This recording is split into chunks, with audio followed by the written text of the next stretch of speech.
Finance, Chairperson ng Senate Committee on Local Government, Senator Judge sa impeachment trial ni Vice President Sara Duterte, at napakarami pang ibang tungkulin, partner. At et cetera, et cetera. Correct. Senator Joseph Victor Ejercito. Sen JV, magandang umaga po. Doris at Robert sa Tandem ng Bayan. Good morning, Sen. Yes, good morning Doris, good morning Robert. Nandito po ako sa Sibuguya kasama ang Cebu Media pero maganda, sabay tayong nag-i-interview. I will just reiterate yung mga inyong itatanong. Opo. Kahapon kasi kasama namin si Sen JV sa Senado. Napagbigyan tayo, partner. Unang tanong din namin sa kanya doon, partner. Sen, kinakaya pa ng schedule nyo? Kakayanin pa ng mga senador? Next week, mag-i-start na ang budget deliberation. Si Senator JB, ang head na ngayon ng finance. Makakatulog pa kayo nito, Sen JB? Actually, Robert, alam mo, kahapon namang problema na ako. No? Iniisip ko pa lang yung pagkakatanggap ng NEP last year, kung paano talaga pagkakasid bilang Chairman ng Committee on Finance.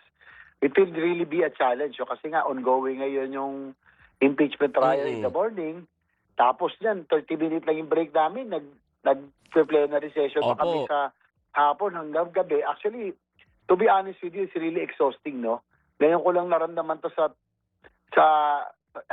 entire sa Senate, sa Senate na ganito yung exhaustion na buong araw kasi, no? Kaya lang ngayon will be madadagdagan pa. Dagdag by pa, correct. By August 27, 28, we will start already with the DBCC briefings with economic managers, start na ng budget season. Formally, na dati, Robert, Doris, from Monday up to Friday, we conduct budget plenary hearings. But because of the impeachment and plenary sessions, I am just constrained to have it on a Thursday and a Friday. Correct. And now, sabi ni Senate President Win, kung kinakailangan magsabado, then kailangan magsabado. But I really feel bad for the Secretariat na sila na yung walang nito.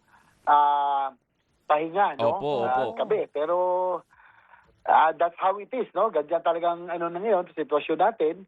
So there's impeachment, there's plenary, and then the budget, the strenuous budget, the plenary hanggang sa budget, hanggang budget hearings, hanggang budget, defense. Opo, syempre. Mabigat ang schedule. Okay. Napakabigat ng schedule ninyo. Lalo na po ngayon, at alam natin na, kumbaga nasa likod natin alam natin na ngayon po ay lalong bubusisiin ng lahat ng sektor ang gagawin ninyo mga deliberation dyan. Kaya, mangangailangan po kayo ng tunay-tunaladang good luck, Sen JV. Opo. Ay, Doris, maraming salamat. No? I have mabigat itong challenge na ito. Sabi ko kay Senate President Win, sabi ko, ayoko ng numero. Alam mo naman, di ako mahilig dyan. Pero, it's a position of trust. Sabi niya, dahil dati siyang finance chair, sabi niya, makapangyarihan. This is a very powerful position. Maraming pwedeng mangyari. Kung hindi pagkakatiwalaan, maraming pwedeng gawin. So, wala na raw siyang pwedeng maisip na pwedeng pagkatiwalaan. Siyempre, naman ako noon, na-touch naman ako noon. Sabi niya na talagang kinakailangan sa position of trust, kailangan tiwala ako sa pagbibigay ko.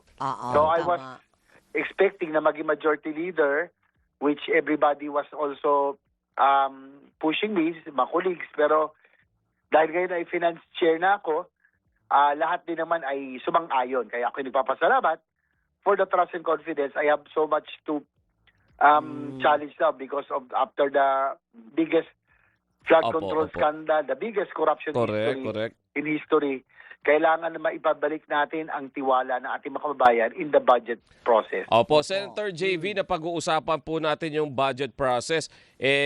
Last time, during the hearing po ng Blue Ribbon Committee, naglutangan niya mga allocables na yan. Ngayon, nabuhay ulit. Although napag-usapan na to dati, yung leadership fund. Ngayon po dati na ba yun? Oo, for 2027, Sen JV, ano yung mga babantayan ninyo bilang chairperson ng Senate Committee on Finance? Ano yung mga papayagan? May call para sa leadership fund na wag nang ibalik kasi for this year, wala na daw . Oo. Well, actually, alam mo, tinanong ko yan kay dahil hindi ko alam, dahil ngayon lang ako magiging Tama. directly talagang involved, no? Sabi ni Senate President Gatchalian, wala siyang maisip, hindi niya yung leadership fund dahil hindi naman natin ginawa yan ng isang taon, sabi niya. Tapos ngayon na yung allocables na yan, it's a new term for us. Hindi namin alam yan sa Senado, kaya nga sa amin sinasabi, Senado pag tapos ng BICAM, doon lumalaki. Kasi doon kami nag-introduce ng amendments or yung insertions na hindi naman lahat masama, no? So, yung allocables o yung pre-debt na mga insertions, hindi nangyayari yan sa Senado. Kaya nga, panibago sa amin yung terminong yan. Now, with regards to this, the leadership fund, so-called leadership fund, you can be rest assured na ngayon from now on, open sa publiko ang Bicameral Conference Committee. No, magmula public hearings hanggang sa deliberations, hanggang BICAM mismo, wala na yung small committee. Opo. No, na tinatawag, no, wala na yung mga sikretong meeting. So, may pagkakataon ng civil society, academe, experts, yung pang stakeholders na makilahok sa budget deliberations. So, babantayan natin, hindi na natin papayagan ang last minute insertions or amendments, lalo na sa BICAM, kasi doon lumulobo at nagkakaroon ng lutuan, ika nga, at milagro. So that will not happen anymore. Kung gusto nyo magkaroon ng insertions or amendments, we do it in open plenary. Kailangan open sa lahat. At alam ng Tama lahat. Tama naman yun. Open sa lahat, Opo. including the public. Opo. Ako po, nandito sa Cebu. Nakausap ko yung mga mayors last year, mga far-flung areas na pag nakita ko yung kailangan talaga nila na hinihingi at wala sa budget talaga, wala sa NEP, at tingin kong kailangan dahil mismong that's part of our legislative responsibility, yung power of the purse, kasi alam naman namin, nag-iikot din kami, for example, then I have to make that necessary so-called insertion or amendment in open plenary. Debates na ko yun. I-sponsor ko yun. Ilalaban ko kasi alam kong kailangan at makakatulong. So there are really good amendments. No? Hindi lahat ng amendments ay masama. No? Merong mga magagandang amendments na makakatulong naman talaga. Kaya nga nagbabudget deliberation partner, di ba, Sen. JB? Kaya pinag-uusapan ito. May sariling version ng Kamara. Meron ding GAB2 naman ang Senado. Siyempre, kailangan nilang i-check, di ba, kung tama ba. At depende dun sa pag-ikot nila kung kinakailangan magkakaroon ng institutional amendments na tinatawag. Tama si Sen. JB. Sa plenary ang gagawin para alam ng publiko sino nag-rekomenda niyan.